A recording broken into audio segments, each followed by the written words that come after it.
Welcome to my third video in this video series, Why People Stay in Dysfunction. If you've watched my videos before, you know me. I'm Dr. Seth, psychologist. If not, welcome. Hopefully, you'll gain some insight here. This is the third video in this series. The first one sort of explained the general architecture of how it is that people come to fall into dysfunction, whether it's a dysfunctional romantic relationship or family dynamic, work situation. A lot of people get stuck in very dysfunctional work environments. Well, in that first video, I kind of explained the general process of how it works. And in the last video, in video number 2 on this playlist about why people stay in dysfunction, I talked about how roles develop. That is one of the ways that a person ends up staying in a dysfunctional pattern because they have actually come to take on to play a certain role. I think that second video is a especially important step in understanding this whole process because, and you know this, anybody watching this knows this on an instinctive level. The way that a person falls into and gets stuck in dysfunction, it doesn't just happen overnight. It's not a one-time thing. It is a gradual and sometimes slow process. I always like to call it a slippery slope. And sometimes it's hard to tell exactly where you are on the slope, just how dysfunctional things have gotten. Before you know it, most people, well, they're already there. They are already plopped right in the quicksand, the emotional mess of dysfunction before they realize, oh my gosh, something needs to change. So in this video, like I said in my last one, I'm going to be talking more in depth about several of the different roles that people play that keep them staying in dysfunction. So it's really quite simple. If you're a person who is staying in some type of dysfunction, odds are that you are probably playing a role. The question is, which role is the role that you are playing that might be keeping you in this dysfunction? So the first role that I'm going to talk about, and by the way, this list is not a complete list. I'm just going to talk about several today, and I'll add to them over time. But these are some of the core roles that are part and parcel so often with people who are stuck in dysfunction. The first one, you can probably guess it. What's a role that somebody might play that keeps them stuck there? And it's the caretaker role. And here is what defines the caretaker. The caretaker ends up focusing on others' feelings and needs more than their own. They focus on others' needs, what will make other people happy, what will make other people feel satisfied, taken care of, protected, even nurtured. Some caretakers, to be quite honest, are very, very, very good in their role. They have learned over time how to nurture and nourish, how to make people feel really listened to and valued, wanted, cared about. A really good caretaker can make someone feel like everything that comes out of their mouth is important just because it's something that they said. A good caretaker is kind of like a fantasy good parent who is attuned to all of the needs, all of the different feelings. A good caretaker can notice when the other person's feelings have changed, when their mood has changed, maybe when they start feeling a little down. A good caretaker is like somebody in an airport who works in air traffic control and they're up in the tower. They can spot it. They can spot it from miles away. They look a little sad. And then the caretaker will, so to speak, rush to the scene. Hey, are you okay? Tell me, what's going on? The caretaker might do different things to try to make that person feel better. Maybe make them something to eat. Maybe try to sit down with them and talk to them. Maybe ask them questions about exactly what's going on. But the caretaker responds to the need. That is what the caretaker's role is to do, is to make things better, to make people feel safe. A problem with being the caretaker is that the caretaker, usually because they are so focused and preoccupied and purposeful with meeting others' needs that the caretaker usually sets aside might be completely out of touch with their own thoughts, feelings, and needs. The next role we're going to talk about is the martyr, the person who stays in dysfunction and plays the martyr role. Their whole identity is based around self sacrifice.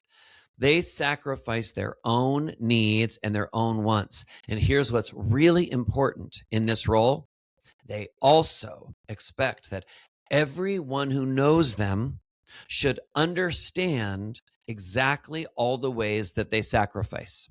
So they will never allow themselves to be put in situations where they look like they are selfish in any way, where they are trying to meet their own needs, because their whole role is based on sacrificing themselves and playing the martyr. So they give more than everyone else, but they also insist, sometimes in really subtle or even manipulative ways, that everybody else clock just exactly how much they're giving, just exactly how much they're doing and sacrificing. That is the martyr role. Now, a problem with being the martyr is that underneath all that sacrificing is resentment. And we are talking about not just low level resentment, we're talking about picture it is the dead of night and it's dark, and picture Las Vegas, neon lights flashing with the word resentment. That is so often what is underneath the behavior and really the identity of the person who plays the martyr when they stay in dysfunction. The next role I'm going to talk about is, drum roll, the peacekeeper. The peacekeeper. And that role is clear cut and simple enough that we don't need to spend a lot of time on it here. But I will just say that there are people who stay in dysfunction in work situations, whether it's in some strange group dynamic with a boss or a bunch of coworkers, or in a romantic relationship, or in a family dynamic. And when there is tension and conflict or splits between different people, problems with planning or expectations, or somebody acting out in any way or not doing what they're supposed to, the peacekeeper goes to work. Picture the hardest little worker in the world with a handheld vacuum, and they're vacuuming everywhere, down on all fours, getting every nook and cranny. That is how hard the peacekeeper works. The peacekeeper operates like a trusty little servant. They are working hard. And a major problem with playing the peacekeeper role is that the peacekeeper is often drained and exhausted, and also simply feels a deep level of sadness. The peacekeeper often feels sadness because they're wondering deep down at root, gosh, will there ever be any true sense of serenity or peace? Will there ever be any real peace that we can all have and achieve? Will things ever just feel good or even okay? The next role that I want to talk about is the role of the black sheep. Now, for those of you who don't know, sometimes there is an actual sheep among many different sheep that has a different coat. It obviously stands out and looks different from the rest.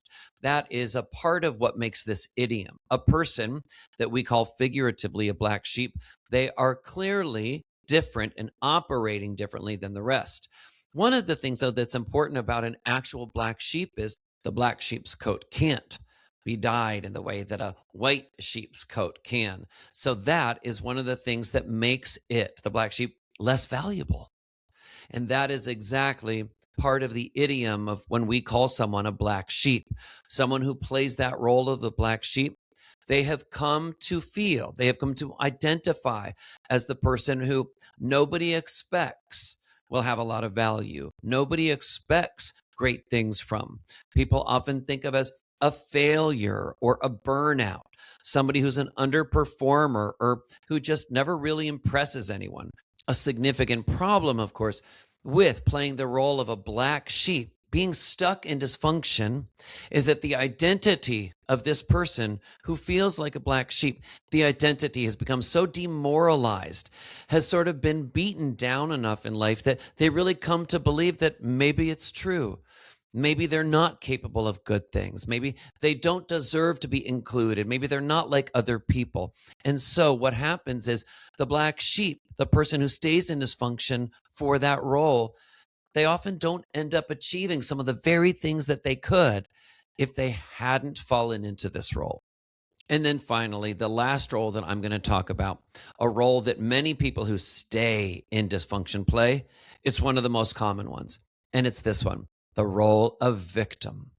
So a person who comes to play a role of victim, whether it's in a group dynamic at work or in a romantic relationship, or could even be in a family dynamic, the person who plays the role of victim, they think of different ways that they were victimized, that life was unfair to them, that they were violated in different ways.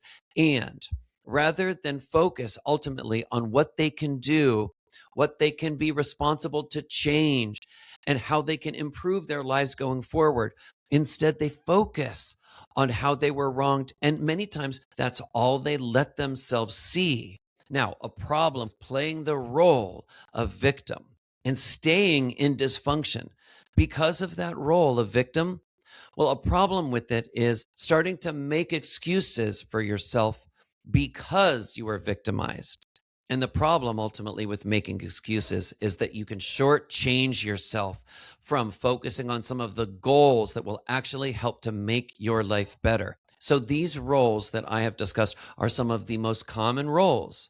If a person is staying in dysfunction, they often are playing one of them. And so now that we have discussed some of the roles that people play that keep them stuck in dysfunction, in the next video, we are ready for the next step in this whole process of understanding this stuckness.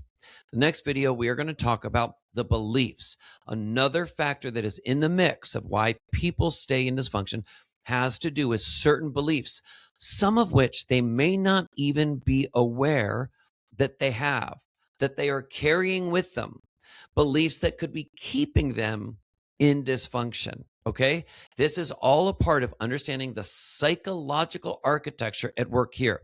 And once that insight and awareness level goes up and you start understanding better your own architecture, if you are staying in dysfunction, the more you are setting the stage to actually get ready to change some of the little behaviors to get less stuck. All right, I'm Dr. Seth, psychologist.